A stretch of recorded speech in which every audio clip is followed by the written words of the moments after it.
Hello and welcome to another episode of Concord's Countdown to Christmas. I'm Roger Steele, Director of Concord Youth Music in Sheffield. Some of you may be aware that I've long been a fan of the Victorian comic song and humorous monologues. Now please don't worry, don't switch off, I am not going to sing.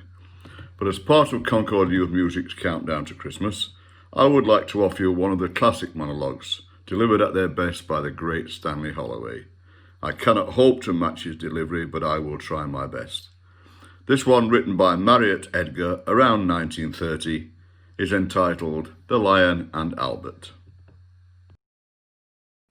There's a famous seaside place called Blackpool that's noted for fresh air and fun. And Mr. and Mrs. Ramsbottom went there with young Albert, their son. A fine-looking lad was young Albert, all dressed in his best, quite a swell, with a stick with an horse's head handle, the finest that Woolworths could sell. They didn't think much of the ocean, the waves they were piddling and small, no shipwrecks and nobody drowned, in fact nothing to laugh at all.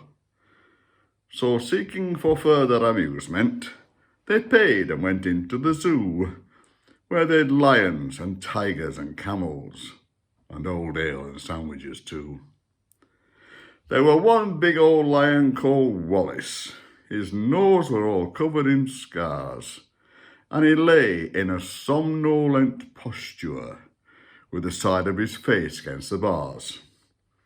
Now Albert, he'd learned about lions, how they was ferocious and wild, and seeing old Wallace just lying there, well, didn't seem right to the child.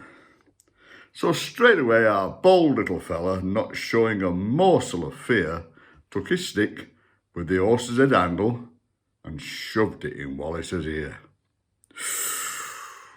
You could tell that the lion didn't like it, for giving a kind of a roll, he pulled Albert into the cage with him and swallowed the little lad whole. Now Pa, who'd seen this occurrence and didn't quite know what to do next, said, "Mother, yon lion's at Albert." And Ma said, "Oh, I am vexed." Then Mr. and Mrs. Ramsbottom, quite rightly when all's said and done, complained to the animal keeper that the lion had eaten their son. The keeper was quite nice about it and said, "Oh, what a dreadful mishap. Are you sure that it's your son he's eaten?" "Am I sure?" said Pa. "There's his cap." The manager had to be sent for. He came and he said, "What's to do?" And Father said, "Your lion's at Albert, and him in his Sunday clothes too."